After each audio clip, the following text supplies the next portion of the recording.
Boa noite, agora você acompanha o Conexão Porto Indústria. Foi inaugurado no último dia 14 de outubro o megaporto de Xangai, no Peru. Um empreendimento que foi bancado com investimento de quase 20 bilhões de reais do governo chinês. Uma obra que pode ter reflexos também no Brasil. O porto de Xangai foi construído de forma estratégica e pode, num primeiro momento, afetar diretamente as atividades em complexos portuários dos Estados Unidos e do México. Essa inauguração, ela tem muito a ver com o APEC, né, que é o Acordo de Cooperação dos Países do Pacífico.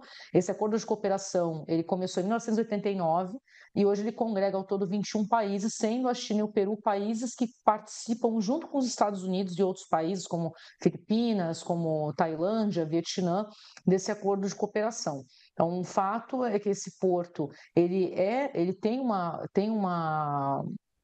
ele é estratégico, para não só para as relações China, Peru como um todo, mas também nesse contexto, né, da PEC, que é esse acordo de cooperação, dos 21 países membros do Pacífico. O fato, claro, preocupa muito tanto os Estados Unidos quanto também o México.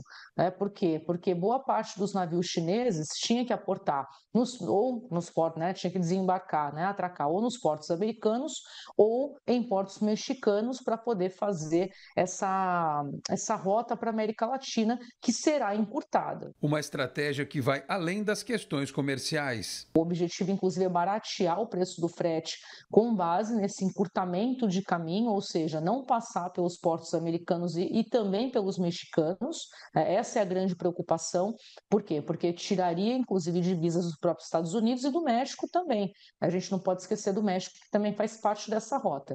E, é claro, ter um elo maior com a América Latina, tá? Não dá para esquecer que a China é um dos maiores produtores de lítio, um dos maiores exportadores de lítio, né, do planeta, e ele trabalha muito com isso em relação à matéria-prima, né? Então a China já tinha, né, já tem um trabalho muito forte, tanto na questão da agricultura, junto com o Brasil, né? O Chile também, a China tem uma participação muito grande nas questões portuárias e também na agricultura chilena, e com o Peru não é diferente. Esse terminal, esse porto, ele de fato mostra a força não só do governo chinês, mas da empresa de navegação chinesa, que participa ao todo, tanto a China como a empresa de navegação, que é do governo chinês, toda empresa chinesa ela é estatal, né? Então a empresa estatal chinesa ela detém 60% do investimento feito em Xangai. Tá? Então, 40% é peruano, 60% é chinês. É isso que também desperta bastante preocupação de outras, né, até mesmo nas questões geopolíticas. Maria Cristina Gontijo analisa também de que forma a inauguração do Porto de Xangai pode ter reflexos no Brasil. Em relação ao que a gente chama de corredor bioceânico, que no caso essa rota bioceânica entre Atlântico e também Pacífico, entre Brasil e Peru, Brasil e Chile, Brasil e países do Pacífico, sempre existiu essa intenção, é uma intenção que se renova a cada ano, mas que de fato demanda planejamento regulatório, demanda também investimento pesado e, claro, existem as questões ambientais envolvidas, porque estamos falando de estradas e ferrovias que vão passar por dentro de áreas sensíveis e talvez esse seja um dos maiores pontos discutidos nessa questão da rota bioceânica, né? Que é um tema que não é de hoje, esse tema já é discutido há 10, 15, 20 anos, porém demanda, claro, né, a própria aproximação entre os países, né? Então, veja, se o acordo de cooperação dos países do Pacífico hoje tem surtido mais efeito, até porque são países mais próximos, né? Tem surtido mais efeito com China, Estados Unidos, enfim, são 21 países, do que o próprio Mercosul, que congrega países da América do Sul. Precisamos estudar e saber como que nós podemos melhorar essas relações e como podemos investir em infraestrutura também. A advogada especialista em direito marítimo e portuário reforça ainda a preocupação com a questão ambiental na área onde a estrutura foi construída. Em relação ao Porto Cidade, eles reclamam que os imóveis estão todos rachando. O preço, a questão da especulação imobiliária também aumenta quando você tem um porto. Então, se eram US$ 2 o metro quadrado em Xangai, hoje está $35 o metro quadrado em Xangai. E fora isso, esse impacto, o Peru ele é um país que ele não tem a mesma legislação de proteção ambiental que o Brasil, não tem sistema de proteção ambiental como o Brasil, o que é bom, é o que a gente brinca, né? Tudo tem os dois lados da moeda, mas o Peru está muito atrasado em termos de legislação de proteção ambiental, e a China fez esse porto em tempo recorde, justamente até se aproveitando disso, porque aqui o procedimento de licenciamento ambiental ele demanda tempo, né? E ele demanda a atuação de vários órgãos ambientais, de patrimônio histórico, e lá no Peru isso não tem. Tanto que, quando aconteceu o pior acidente com petróleo no Peru, a força-tarefa de muitas empresas brasileiras de recuperação de fauna, oleada, enfim, muitos tiveram que se deslocar para lá para oferecer ajuda, porque o Peru não tinha qualquer preparo nesse sentido. E finaliza dizendo que o porto de Xangai, num primeiro momento, não deve representar uma ameaça para as atividades no Porto de Santos. A COSCO Shipping, né, ela é uma empresa que tem participação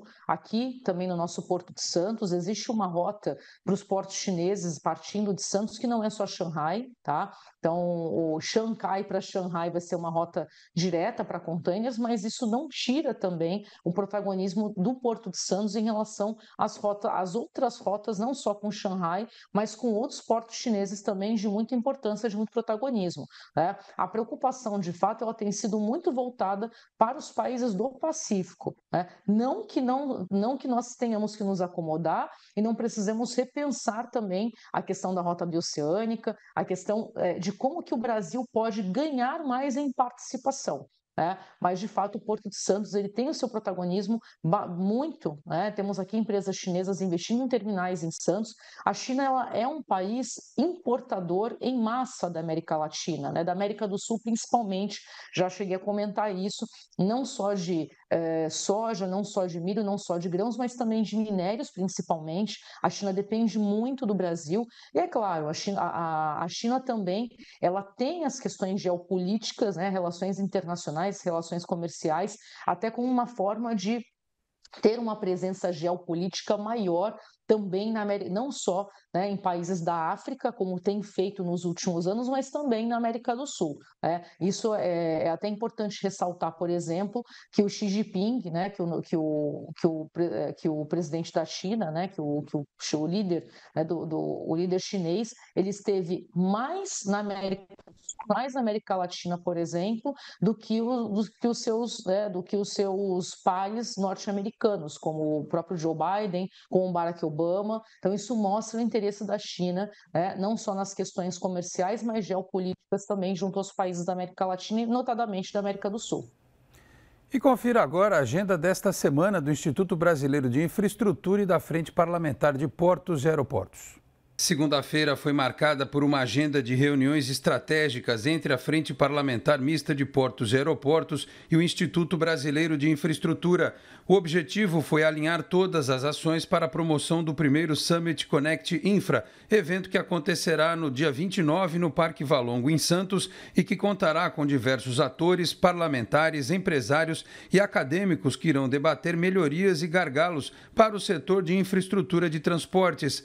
À tarde, houve reuniões ordinárias dos comitês temáticos, o Comitê 13, que aborda a facilitação do comércio e controle aduaneiro, e o Comitê 14, voltado à comunicação no setor de infraestrutura. Terça-feira contará com a participação de membros da Frente Parlamentar e do IBI na Comissão de Serviços de Infraestrutura no Senado Federal, marcado para o período da manhã.